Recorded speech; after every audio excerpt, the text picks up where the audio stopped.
મિત્રો, મારે 8-9 મહિનાની દીકરી હતી. એની સંભાળ માટે મેં 26-27 વર્ષની એક વિધવા મહિલાને આયા તરીકે રાખી હતી. તે ખૂબ સુંદર હતી. ડિલિવરી સમયે મારી પત્નીનું અવસાન થઈ ગયું હતું અને તે નાની બાળકીને મારી ગોદમાં મૂકીને મારી પત્ની ભગવાનના ઘરે ચાલી ગઈ હતી. હું બિલકુલ એકલો પડી ગયો હતો. એક દિવસ સાંજનો સમય હતો. એ વિધવા યુવતી પોતાના રૂમમાં હતી. હું અચાનક ત્યાં ગયો તો જોયું તે કામ કરતી હતી અને હું એને જોતો જ રહી ગયો. મિત્રો, આ વાર્તા સંપૂર્ણ કાલ્પનિક છે. મનોરંજન માટે બનાવવામાં આવી છે. કોઈ પણ વ્યક્તિ, જગ્યા કે ઘટનાથી મેળ ખાવું તે માત્ર એક સંયોગ છે. તો નમસ્કાર મિત્રો, મારું નામ વિશ્વજીત છે અને હું એક ખેડૂત છું. મારા લગ્નને 7 વર્ષ થયા હતા. મારી પત્નીનું નામ સુમન હતું. તે ખૂબ સુંદર હતી અને મને ખૂબ પ્રેમ કરતી હતી. પરંતુ જ્યારે તે ગર્ભવતી થઈ અને 9 મહિના પૂરા થયા ત્યારે બાળકને જન્મ આપતી વખતે એનું મૃત્યુ થયું. એણે મને પોતાની ગોદમાં એક પ્યારી દીકરી આપી અને હંમેશા માટે અલવિદા કરી દીધા. હું ખૂબ દુઃખી થઈ ગયો, કારણ કે મારા માતા પિતા પહેલેથી જ ગુજરી ગયા હતા. ફક્ત પત્ની જ મારો સહારો હતી અને એ પણ મને છોડીને ચાલી ગઈ. હું સંપૂર્ણ એકલો થઈ ગયો. મારી પાસે 4-5 એકર ખેતી હતી અને હું ખેતી કરતો હતો. ખેતીમાં મારી પત્ની મને ખૂબ મદદ કરતી હતી.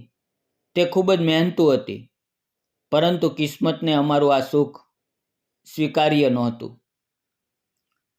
હવે ધીરે ધીરે મારી દીકરી મોટી થવા લાગી. હવે તે 7-8 મહિનાની થઈ ગઈ હતી. લોકો મને વારંવાર કહેતા કે તારે બીજા લગ્ન કરી લેવા જોઈએ. મેં કેટલી છોકરીઓ જોઈ પણ લગ્ન થઈ ન શક્યા, કારણ કે જ્યારે પણ તેને ખબર પડતી કે મારી ગોદમાં પહેલેથી જ દીકરી છે તો કોઈ તૈયાર નહોતું થતું. અને જ્યારે ખબર પડતી કે હું ખેડૂત છું તો તેઓ સીધો ઇનકાર કરી દેતા અને કહેતા, અમારી દીકરીને ખેતીમાં બહુ મહેનત કરવી પડશે અને તારી દીકરીને પણ સંભાળવી પડશે. આ રીતે બધાએ ઇનકાર કર્યો. પછી મેં બીજા લગ્ન કરવાનો વિચાર જ છોડી દીધો. હું મારી 8-9 મહિનાની દીકરીને કાપડમાં પીઠ પર બાંધીને ખેતરમાં કામ કરતો હતો. મારી પાસે 4 એકર ખેતર હતું અને બધું એકલા સંભાળવું મુશ્કેલ હતું. થોડા મજૂરોને કામ પર રાખતો, પણ રસોઈ બનાવવી, દીકરીને સંભાળવી, એને દૂધ પીવડાવવું, સુવડાવવું, આ બધું એકલા કરવું મારા માટે ખૂબ કઠિન હતું. દીકરી વારંવાર રડતી તો મારો વધુ સમય બગડતો. ત્યારે મેં વિચાર્યું કે દીકરીને સંભાળવા માટે મારે કોઈ સ્ત્રીની જરૂર છે, જેથી હું ખેતરમાં ખેતી પર ધ્યાન આપી શકું. ખેતરમાં પાક ઊભો હતો અને હવે બેદરકારી કરવી યોગ્ય નહોતી. એટલે મેં મારા કેટલાક મિત્રોને અને સગા સંબંધીને કહ્યું કે જો કોઈ મહિલા મજૂર મળે જે મારી દીકરીને સંભાળી શકે અને રસોઈ પણ બનાવી શકે તો મને જણાવજો. મારા પાડોશીના ગામમાં એક મિત્રએ મને ફોન કર્યો અને મને કહ્યું કે એક મહિલા છે જેને કામની જરૂર છે અને તેનું કોઈ નથી. આ સારી તક છે. તે તારી દીકરીને સારી રીતે સંભાળશે અને કામ પણ સારી રીતે કરશે. મેં તેને તરત કહ્યું, તો એને મોકલી આપ. બીજે દિવસે સવારે લગભગ 8 વાગ્યે એ મહિલા મારા ઘરે આવી. તે સમયે હું સ્નાન કરી રહ્યો હતો. તે આવી અને બોલી, મારે વિશ્વજીત સાહેબને મળવું છે. મેં કહ્યું, હા, હું જ વિશ્વજીત છું, બોલો શું કામ હતું? ત્યારે એણે કહ્યું, મારે કામ જોઈતું હતું. મેં સાંભળ્યું છે કે તમારે એક બાળકીની સંભાળવાનું કામ છે. મેં કહ્યું, હા, તમે બરાબર સાચું સાંભળ્યું છે. પછી અમે બંને બેસીને વાતો કરવા લાગ્યા. મિત્રો, તે મહિલા ખૂબ જ સુંદર હતી. અંદાજે 27-28 વર્ષની હશે. તેણે ખૂબ સુંદર રંગની સાડી પહેરી હતી. તેના વાળ ખુલ્લા હતા, આંખો કાળી અને મોટી મોટી, અતિશય સુંદર લાગતી હતી. તેના માથા પર બિંદી નહોતી. મને લાગ્યું કે કદાચ તે વિધવા હતી. મેં એને પૂછ્યું, તમારું નામ શું છે અને તમે કયા ગામના છો? પહેલાં શું કામ કરતા હતા? ત્યારે એણે કહ્યું, મારું નામ સુનીતા છે અને હું વિધવા છું અને મારું કોઈ નથી. હું એકલી જ છું. આ સાંભળીને મને ખૂબ દુઃખ થયું અને મેં વિચાર્યું, આની હાલત પણ મારા જેવી જ છે. પછી મેં કહ્યું, તમારે મારી 9 મહિનાની દીકરીને સંભાળ રાખવી પડશે અને રસોઈ પણ બનાવવી પડશે. એણે કહ્યું, બરાબર છે, પણ મારી પાસે રહેવાની કોઈ વ્યવસ્થા નથી. મેં કહ્યું, કોઈ સમસ્યા નથી. મારા ઘરમાં 3 રૂમ છે. એમાંથી એકમાં તમે રહી શકો છો. પછી સુનીતા એક રૂમમાં રહેવા લાગી. હવે હું નિશ્ચિત થઈ ગયો અને ખેતરમાં કામ કરવા જવા લાગ્યો. સુનીતા મારી દીકરીની ખૂબ સારી રીતે સંભાળ કરતી હતી. તેને દીકરી સાથે બહુ લગાવ થઈ ગયો હતો અને એ ખૂબ પ્રેમ વરસાવતી હતી. ઘરનું બધું કામ, રસોઈ, વાસણ, સફાઈ બધું જ એ કરતી હતી. એટલે મેં નક્કી કર્યું હતું કે એને સારો પગાર આપીશ. હું રોજ સવારે ખેતરમાં ચાલ્યો જતો અને તે રોજ 11:30 વાગ્યે ખાવાનું પોટલું લઈને ખેતરમાં આવતી, મને ખાવાનું આપતી અને પાછી ઘરે જતી. તે બહુ મહેનતુ સ્ત્રી હતી. દેખાવમાં પણ ખૂબ સુંદર લાગતી હતી. ધીરે ધીરે દિવસો પસાર થવા લાગ્યા. હવે અમારી નજરો વારંવાર એકબીજાને મળવા લાગી. મને પણ એની આદત પડી ગઈ હતી. પરંતુ સુનીતાની તરફથી કદી કોઈ ખોટી હરકત કે ખોટું વર્તન અનુભવાયું નહીં. તે બહુ ઈમાનદાર હતી. એક દિવસ બપોરે તે ખાવાનું લઈને ખેતરમાં આવી. એ સમયે વરસાદની મોસમ હતી. તેણે મને ડબ્બો આપ્યો. મેં કહ્યું, થોડું બેસ, થાકી ગઈ હશે. તે બેસી ગઈ અને અમે વાતો કરવા લાગ્યા. તેણે પૂછ્યું, તમારી પત્ની કેવી રીતે ગુજરી ગઈ અને તમે બીજા લગ્ન કેમ નથી કર્યા? મેં તેને બધું કહ્યું કે મારી પત્ની દીકરીને જન્મ આપતી વખતે જ મૃત્યુ પામી હતી અને મેં ઘણી છોકરીઓ જોઈ, પરંતુ કોઈએ પણ લગ્ન સ્વીકાર્યા નહીં. પછી મેં પણ એને પૂછ્યું, તમે બીજી વાર લગ્ન કેમ નથી કર્યા?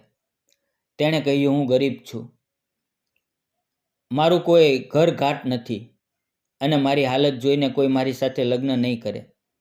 જ્યારે તે બોલતી ત્યારે તેનો અવાજ બહુ નરમ અને મીઠો લાગતો હતો. એનો સ્વર બહુ મધુર હતો. એ સમયે આકાશમાં કાળા વાદળો ઘેરાઈ ગયા અને અચાનક ભારે વરસાદ શરૂ થયો. વરસાદ એટલો મોટો હતો કે અમને જરા પણ તક મળી નહીં. મારી પાસે એક રેનકોટ હતો. મેં તે સુનીતાને પહેરાવી દીધો અને હું જાતે વરસાદમાં ભીંજાતો રહ્યો. જ્યારે હું વરસાદમાં ભીંજાતો રહ્યો હતો ત્યારે સુનીતા મને ઊંડાણથી જોતી હતી. કદાચ એને આ બધું સારું ન લાગ્યું, પણ એની આંખોમાં મારી માટે ચિંતા સ્પષ્ટ દેખાતી હતી. હવે વરસાદ અટકવાનું નામ જ નહોતો લેતો. તો મેં કહ્યું, ચાલો હવે ઘરે જઈએ. વરસાદ થંભવાનો નથી. અમે ઘરે જવા લાગ્યા. ખેતરમાં પાણી અને કાદવ ભરાઈ ગયો હતો. ચાલતા ચાલતા પગ ફિસલવા લાગ્યા હતા. કાદવમાં ચાલતી વખતે સુનીતાનો પગ વારંવાર સરકવા લાગ્યો તો મેં તેનો હાથ પકડી લીધો. તેનો હાથ બહુ નરમ હતો.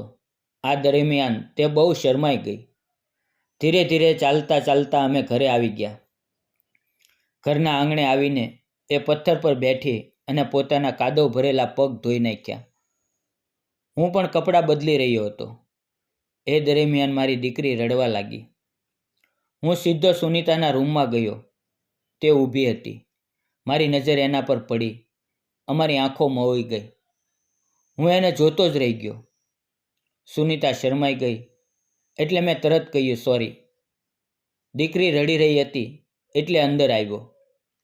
મેં દીકરીને ઊંચકી અને બહાર લાવ્યો અને ખાટ પર બેસી ગયો. થોડા સમયમાં સુનીતા કપડાં બદલીને રસોડામાં ગઈ. હું પણ દીકરીને ગોદમાં લઈને ચૂલા પાસે બેઠો. ચૂલાની આંચમાં સુનીતા વધારે સુંદર લાગી રહી હતી. ધીરે ધીરે સાંજ થઈ ગઈ.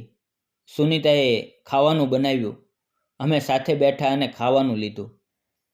પરંતુ એ દિવસે સુનીતા બહુ ચૂપ હતી. મારી તરફ નજર પણ નહોતી કરતી. ખાવાનું ખાધા પછી એ સીધી પોતાના રૂમમાં જઈને સૂઈ ગઈ. મારું પણ મન ક્યાંય લાગતું નહોતું. મારી આંખો સામે વારંવાર ફક્ત સુનીતા જ આવી રહી હતી. આ રીતે 5-6 દિવસ પસાર થઈ ગયા. હવે સુનીતાના વર્તાવમાં બદલાવ સ્પષ્ટ દેખાવા લાગ્યો. તે બહુ શાંત થઈ ગઈ હતી, પરંતુ ચૂપચાપ મને વારંવાર જોતી રહેતી. એક દિવસ સાંજે અમે ખાવાનું ખાઈ રહ્યા હતા. ટીવી પર સિરિયલ ચાલતી હતી, પરંતુ મારું ધ્યાન ટીવી પર નહોતું. સિરિયલ પૂરી થઈ ત્યારે સુનીતા ઊભી થઈ અને જવા લાગી. તે દરવાજા સુધી પહોંચી હતી કે મેં તેનો હાથ પકડી લીધો.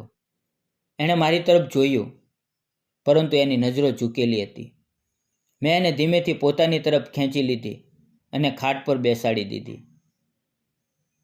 મેં એનો સુંદર ચહેરા પર હાથ મૂક્યો અને કહ્યું, સુનીતા, મારે તને એક વાત પૂછવી છે. શું તું મારી સાથે લગ્ન કરીશ?